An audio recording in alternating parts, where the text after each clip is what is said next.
Assalamualaikum warahmatullahi wabarakatuh. Bertemu lagi dengan pembelajaran biologi hari ini, materi tentang evolusi. Jadi evolusi ini adalah kelanjutan dari materi yang kemarin itu kita sudah membahas tentang mutasi. Baiklah, hari ini kita akan mempelajari tentang bahasan evolusi. Nah, di dalam materi evolusi itu yang akan kita bahas nanti itu diantaranya adalah asal usul kehidupan, gitu ya. Jadi asal usul kehidupan, mungkin kita bertanya-tanya bahwa kita ini sekarang hidup, gitu. Nah, ketika kita sekarang hidup ini, dulunya itu awalnya dari mana? Nah, para ilmuwan zaman dulu, seiring dengan perjalanan ilmu dari zaman ke zaman, pengetahuan semakin dipelajari, dipahami, terus mencari khususnya adalah tentang kehidupan, ya. Jadi bagaimana kita ini sekarang hidup, awalnya itu bagaimana. Nah, para ilmuwan itu sudah belajar atau sudah mencari, sudah mengamati juga tentang dari mana sih sebenarnya ini asal usul kehidupan, sehingga muncullah beberapa teori. Diantaranya teori itu mungkin yang kita kenal itu adalah teori abiogenesis, di mana kehidupan itu berasal dari makhluk tak hidup. Kemudian teori biogenesis, bahwa kehidupan itu memang asalnya itu dari makhluk hidup, yang mungkin kita kenal dengan percobaannya. Ada yang disebut dengan percobaan Redi, Francisco Redi, kemudian percobaan Spallanzani, dan percobaan Pasteur. Kemudian ada juga teori kosmozoa, evolusi kimia, dan akhirnya evolusi biologi. Nah, kalau untuk yang teori abiogenesis itu kita tahu bahwa makhluk hidup itu berasal dari makhluk tak hidup. Jadi contohnya ketika dulu apapun yang dilihat itu, biologi itu kan selalu terus berkembang. Abdi Kasim apa, bagaimana, mengapa, itu ya. Nah, waktu itu munculnya teori abiogenesis itu adalah dari Aristoteles yang yang melihat ada segerombolan tikus yang kemudian keluar dari tumpukan kain-kain perca, gitu loh. Sehingga dari ngelihat sekelompok tikus yang keluar dari tumpukan kain-kain perca, muncullah teori, gitu ya. Sehingga waktu itu para ilmuwan itu berpendapat, oh kalau begitu berarti tikus itu berasal dari kain-kain perca. Itu yang disebut dengan teori abiogenesis. Nah, teori abiogenesis yang lain ini contohnya juga ketika kita mungkin menampung air hujan. Air hujan itu adalah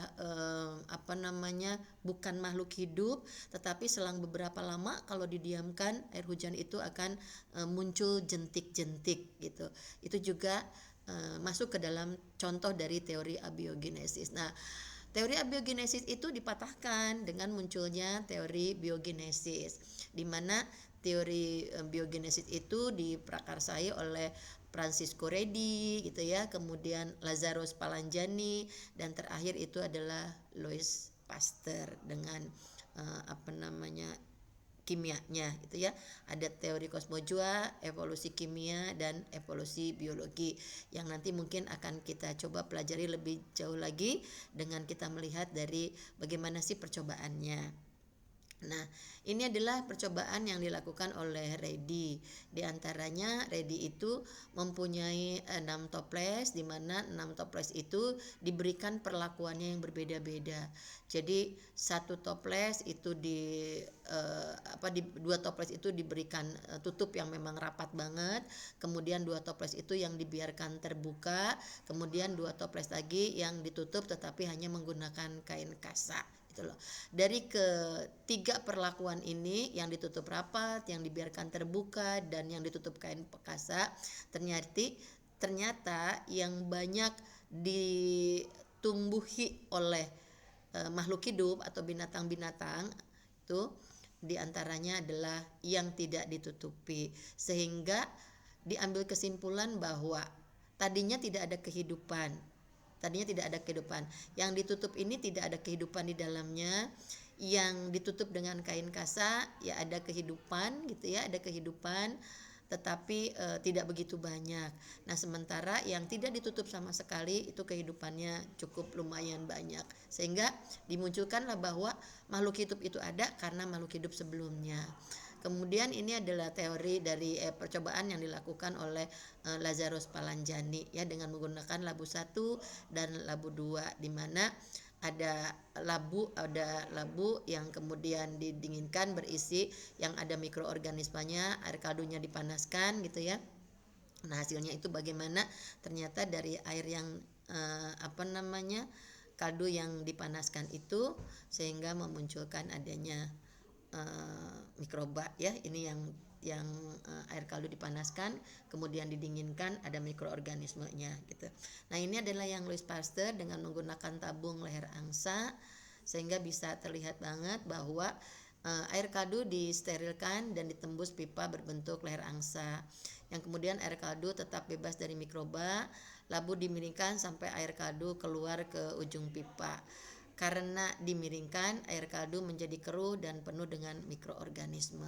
Ini adalah percobaan yang dilakukan oleh Francisco Redi. Mungkin untuk materi kita hari ini Bunda cukupkan dulu sampai percobaan yang dilakukan oleh Francisco Redi, Lazarus Palanjani, dan Louis Pasteur yang menunjukkan bahwa teori abiogenesis itu terpatahkan dengan adanya teori biogenesis, bahwa makhluk hidup itu berasal dari makhluk hidup yang ada sebelumnya. Terima kasih, mudah-mudahan bisa dipelajari dan nanti kita akan bertemu lagi di minggu yang akan datang. Terima kasih. Assalamualaikum warahmatullahi wabarakatuh.